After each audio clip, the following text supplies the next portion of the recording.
अब हम बात करेंगे बिहार के हिलसा विधानसभा सीट की। हिलसा में दिलचस्प संग्राम देखने को मिल रहा है और हिलसा की बात की जाए तो जहां जेडीयू के प्रत्याशी ने शक्ति सिंह यादव को सिर्फ 12 वोटों से हरा दिया था, इसलिए यहां की जंग दिलचस्प हो जाती है। और हिलसा विधानसभा नालंदा में है, जो मुख्य रूप से नीतीश कुमार का क्षेत्र माना जाता है। तो ऐसे में ये उनके लिए भी फिर से इस सीट को जीतना एक बड़ी चुनौती, प्रतिष्ठा का सवाल है। ज्यादा जानकारी के लिए इस वक्त हमारे साथ हमारे वरिष्ठ सहयोगी राकेश रंजन जी है। राकेश जी, हिलसा का संग्राम भी बड़ा दिलचस्प हो गया है, किस तरह से देख रहे हैं, किसके किसके बीच मुख्य मुकाबला है, क्या वहां भी कोई तीसरा कोण बनाने में कामयाब हो रहा है?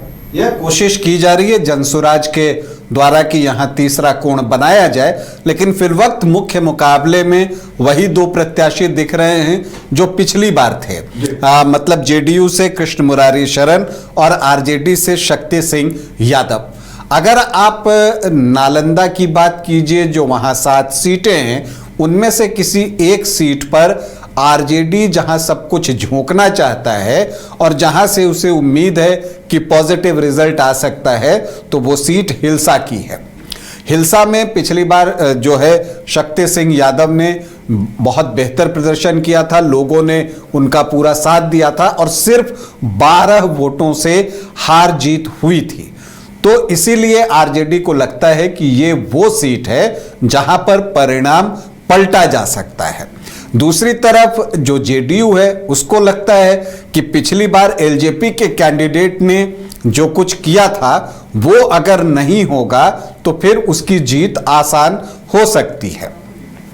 लेकिन जब आप यहां का लोकसभा का चुनाव देखेंगे जो 2024 में हुआ, क्योंकि परिस्थितियां उस समय उसी तरह से थी जिस तरह की अभी हैं, मतलब अलाइनमेंट वही था। जब आप एनडीए की बात कीजिएगा तो लोकसभा चुनाव में भी बीजेपी, जेडीयू, आपको एलजेपीआर और उपेंद्र कुशवाहा की पार्टी और हम पार्टी, पांचों पार्टियां इकट्ठी थी। और इसी तरह से जब आप आरजेडी के महागठबंधन को देखिएगा तो आरजेडी, लेफ्ट की पार्टियां, वो सब जो है उनके साथ थी, वीआईपी सब उनके साथ थी। तो कमोबेश यही स्थिति थी। और उस स्थिति में जो हिलसा में लोकसभा का चुनाव हुआ, वहां पर देखिए कौशलेंद्र कुमार जो जेडीयू के प्रत्याशी हैं, उनको लीड तो मिली, लेकिन कितने वोटों की लीड मिली?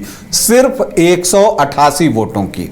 तो कहने का मतलब ये कि यहां बिल्कुल बराबरी का मौका है दोनों के लिए। हम अक्सर कहते हैं कि यहां बराबरी का मुकाबला है, तो वो बातें जो है लगते हैं कि हाँ कुछ 2-4 हजार वोटों की बात है, लेकिन यहाँ का जो पिछला 2 चुनाव देखिए, 2020 विधानसभा 12 वोट की जीत और लोकसभा चुनाव में 188 वोट की लीड, जो वास्तव में बता रहा है कि यहाँ बराबरी का मुकाबला है, यहाँ कांटे का मुकाबला है, यहाँ रोमांचक मुकाबला है। और यहाँ पर जो एक खास बात दिखती है कि पिछली बार जैसे जेडीयू का खेल एलजेपी ने खराब किया था, तो उस समय जो एलजेपी के प्रत्याशी थे कुमार सुमन सिंह यानी कि रंजीत सिंह, वो जो है 10.6% वोट लेकर आ गए थे 17,500 वोटों के आसपास। तो क्या इस बार जो है उतने ही वोट जनसुराज के प्रत्याशी ला सकते हैं या काट सकते हैं? क्योंकि अगर इतने वोट लेकर वो आ गए तब तो फिर मुकाबला पिछली बार जैसा ही हो जाएगा। दिलचस्प ये है कि जो हिलसा है, इसको आप जब देखिएगा जातियों के लिहाज से, तो यहाँ कुर्मी वोटर्स की संख्या सर्वाधिक है, लेकिन उसके बाद यादव वोटर्स हैं। लेकिन यादव वोटर्स के साथ जो एक बात है कि यहाँ जो मुस्लिम वोटर्स हैं उनकी संख्या काफी कम है। वो उस तरह की नहीं है कि एमओवाई समीकरण को इंटैक्ट कर दे। तो ऐसी परिस्थिति में आरजेडी जो है, जो लेफ्ट से उसका गठबंधन है, खास करके भाकपा माले की बात कीजिए, भाकपा माले यहां से चुनाव लड़ता भी रहा है और उसके जो हैं 4-6% वोट रह गए थे आखिरी चुनाव जब वो लड़ रहा था। तो वो वोट तो वो आरजेडी में ट्रांसफर करवा ही लेता है, क्योंकि जो भाकपा माले है कैडर बेस्ड पार्टी है, तो जो उनको वोट करते हैं अक्रॉस द कास्ट आप बात कर लीजिए, तो वो वोटर भाकपा माले के होते हैं। जहां भाकपा माले होता है वो वही वोट करते हैं। तो तो ये एक एडवांटेज जो है वो दिखता है यहाँ पर आरजेडी को, क्योंकि भाकपा माले के सारे वोट कन्वर्ट होते हैं यहाँ पर।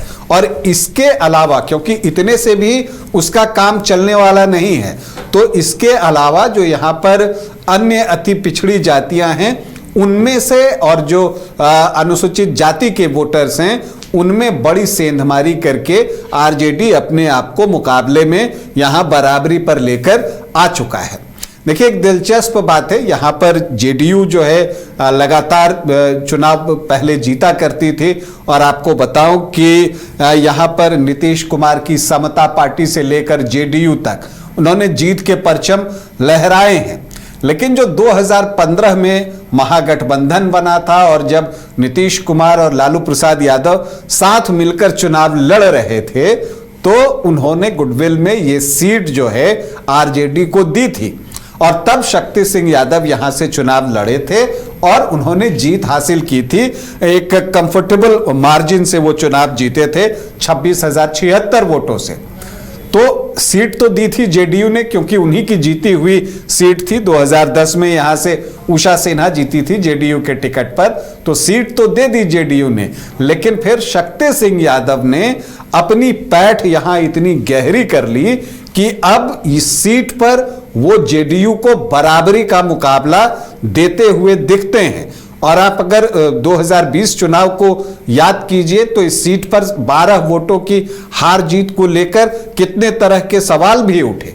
तो इसीलिए जो है कई बार गठबंधन जब आप करते हैं और कुछ सीटें जो इधर उधर होती हैं, तो आपकी स्ट्रांग सीट भी बाद में आपके लिए जो है कमजोर बन जाती हैं। कुछ ऐसी स्थिति हिल्सा में अभी दिख रही है। अब अगर हम यहाँ के जातीय समीकरण को देखें जो कि एक अनुमान पर आधारित है, तो यहाँ पर जो अनुसूचित जाति के वोटर्स हैं वो 18.27% हैं, जो यादव वोटर्स हैं वो 16 से 17% हैं, और मुस्लिम 1.9% हैं। तो एमओवाई आपको 18.5 से 19.5% ही दिखता है, इतने से हार जीत नहीं हो सकती। इसके अलावा जब आप देखिएगा यहाँ पर, तो यहाँ पर आपको जो कुर्मी वोटर्स हैं वो आपको बहुत ज्यादा दिखेंगे। 24 से 25% कुर्मी वोटर्स हैं जो कि नीतीश कुमार के लिए वोट करते हैं। पिछली बार जो एक चीज हुई थी, जब यहां से रंजीत सिंह चुनाव लड़ रहे थे, कुमार सुमन सिंह, तो वो भी कुर्मी जाति से थे, तो वहां पर कुर्मी वोटों में सेंधमारी हो गई थी और इसका नुकसान जो है कृष्ण मुरारी शरण को उठाना पड़ा था। हालांकि 12 वोटों से वो जीत गए, लेकिन फाइट बहुत क्लोज हो गई थी। तो इस बार जो है कुमार सुमन सिंह नहीं है, तो ये लगता है कि शायद कुर्मी वोटों में वो डेंट न लगे, तो 25% जो है उसमें से ज्यादा वोट जो है वो जेडीयू को मिल जाए। लेकिन यहां पर जनसुराज ने खेला किया है, जनसुराज ने यहां से वैश्य वर्ग का उम्मीदवार दिया है। और यहां पर अगर आप देखिए तो जो वैश्य प्रत्याशी हैं वो 10 से 12% हैं, और जो वैश्य वोटर्स होते हैं वो परंपरागत रूप से एनडीए को वोट करते हैं, जेडीयू को वोट करते हैं। अब अगर उमेश कुमार वर्मा जो कि जनसुराज के प्रत्याशी हैं, अगर उन्होंने अपने वर्ग के वोटों में सेंधमारी कर ली, तो फिर से कृष्ण मुरारी शरण के लिए परेशानी बढ़ जाएगी और शक्ति सिंह यादव यानी कि अत्रि मुनि के लिए जो है वो रास्ता साफ हो सकता है, या उनके लिए राह आसान हो सकता है। इसके अलावा जब आप यहां पर देखते हैं तो यहां पर कुशवाहा भी 3 से 3.5% हैं, भूमियार 5 से 6% हैं, ब्राह्मण 2.5 से 3% और राजपूत 2 से 2.5% हैं। लेकिन जो फोकस होगा दोनों तरफ की पार्टियों का, जो मुख्य पार्टियां हैं, अति पिछड़ी जातियां जो कि 14 से 16% हैं, और एससी वोटर्स जो 18.27% हैं। तो ये 33 से 35% का चंक बन जाता है, अदर ओबीसी, ईबीसी और प्लस अनुसूचित जाति।